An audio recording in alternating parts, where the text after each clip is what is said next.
What is up, everybody? Welcome to this episode of Hero Ranking. We are going over Scarlet Witch's hero deck, her 15 card deck, plus her hero and alter ego.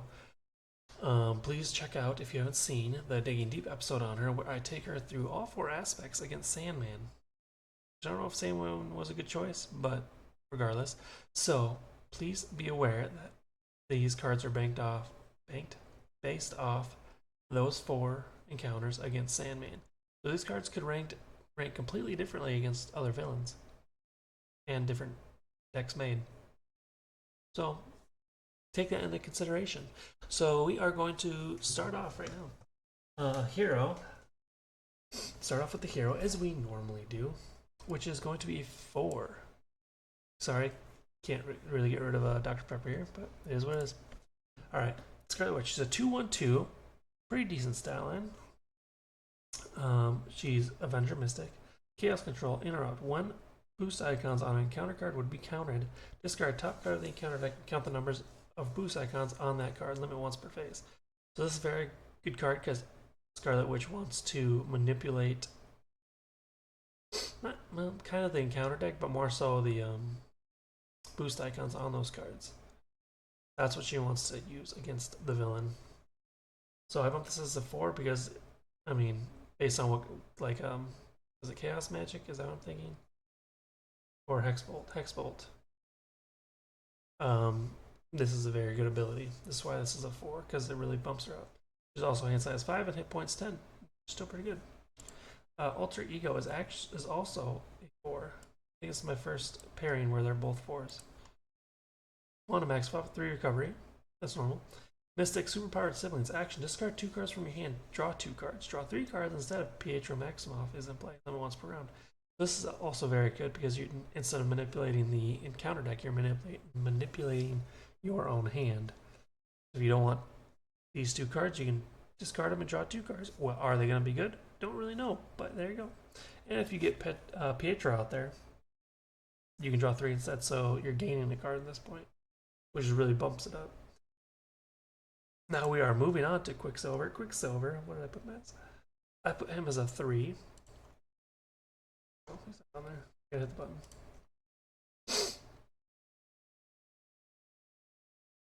Alright, Quicksilver. He's a 4 cost ally. 1/2/4. Action ready Quicksilver. Limit once per phase is a wild resource. 4 costs a lot, but I mean, he has 4 health and also he can ready, so I can see why that's a 4. And also gives Scarlet Witch that ability on her alter ego side. So you can attack as long as he doesn't defend, you can deal out 8 damage per Quicksilver's life or 4th work, whichever one you need to do, or both. Oh. So it's pretty good card, pretty good ally, hero specific ally, identity specific. Moving on to Chaos Magic. What these cards look.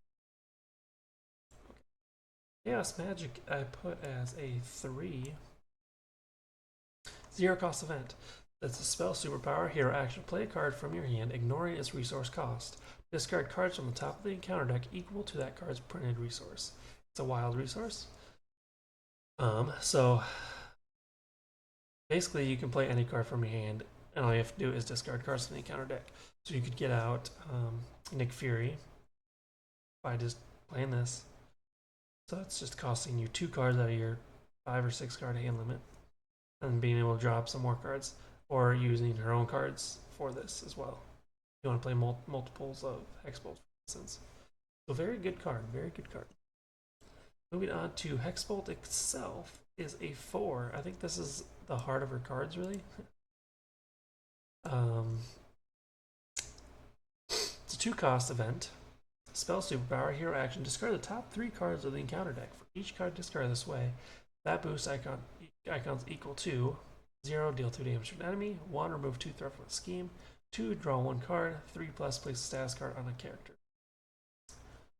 I think, so I played Sandman because Get Up in Game said it was the best scenario for Scarlet Witch, and I think why is because most of his encounter cards have 0 boost icons on it.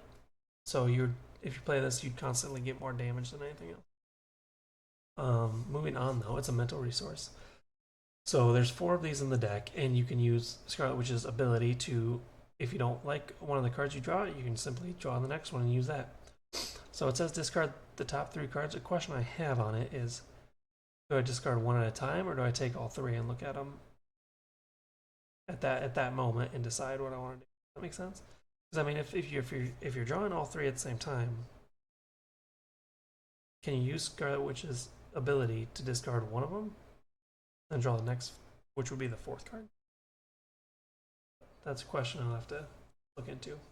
But yes, that was a 4 because I think it's probably her best card in her kit. Moving on to Molecular Decay, basically her swinging card. Molecular Decay is a 3. I think we're gonna have a lot of high cards. This one. 3 cost event, attack spell, hero action attack. Deal 5 damage to an enemy and discard the top 2 cards of the encounter deck. For each boost icon discard this way, deal 1 additional damage to that enemy.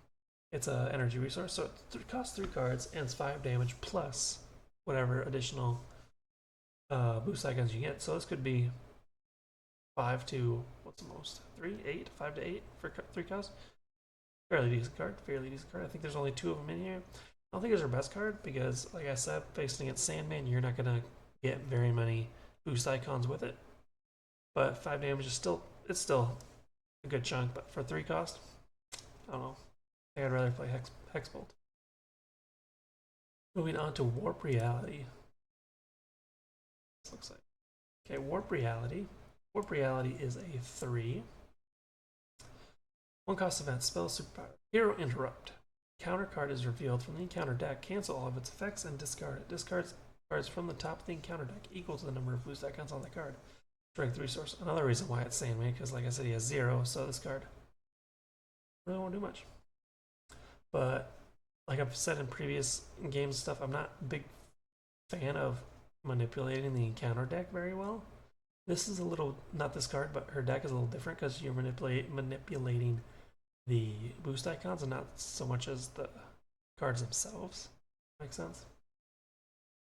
But this one's not horrible because you're just canceling it and discarding it. That's why it's a 3. 1 cost event to pretty much negate a encounter card. I think that's pretty good. Moving on to Agatha Hargreaves. Did I say Hargreaves? Harkness. Ends up in Umbrella Academy here. That's gonna be a 2. I think I played it once. 1 cost support, alter ego action. It's a persona. Exhaust Agatha Harkness. Look at the top 3 cards of your deck. Add 1 of those to your hand and place the rest on the bottom of your deck in a new order. I just realized there's a cat in this picture.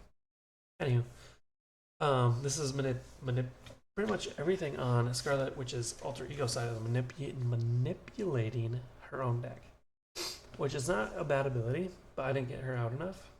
Look at top 3, add 1 to your hand. So this is basically drawing an extra card, but you get to choose what you want to draw. Top 3. And then you put the rest on the bottom. So hopefully you don't have a bunch of good cards. Moving on to Magic Shield. Magic Shield is a 2. Maybe higher, but 1 cost upgrade. Spell Hero Interrupt. When a friendly character would take any amount of damage, discard Magic Shield. Prevent 3 of that damage. It's a strength resource, so it's still a very good card because it prevents 3 damage. Everybody likes preventing damage. Is that supposed to be like a Venom's attack or webs or something? That's cool. It's a 2 because I didn't play it as often as I probably should have. Like I said, it was against Sandman and I wanted to do other things. So this is a 2. Moving on to Scarlet Witch's Crest. Last card. This is going to be a 3. Yeah, most of our cards are up here because each card individually I think is pretty powerful. 2 cost upgrade. Scarlet Witch's Crest. Item. Interrupt when boost icons on an encounter card counted. Exhaust Scarlet Witch's Crest. Increase or decrease the number of boost icons on that card by 1 for this count. So this is a very good card. It's 3. Cost 2. Yeah, it's fine. But this pairs up really well with Hexbolt. If you get, for instance, if you want to deal damage, you draw 1. You can flip this, make it a 0 to deal 2 damage to an enemy. So very good in manipulating. You can manipulate it either 1 up or 1 down, which is still very good. All right, moving back over here. So that is all of or 15, 16, 17 cards ranked. Nothing down here. I thought all of her cards were pretty strong, even by themselves. That's why they're on the higher end. Like, I feel like you could use... I feel like they're meant to be in her deck. That's why they're on the higher end. Like, I think the lower cards I put down here, like, they would be okay if they weren't in the deck at all. But her overall ranking is going to be 8 out of 10. Pretty high. Pretty high. Like I said, I don't like the manipulation of the encounter deck.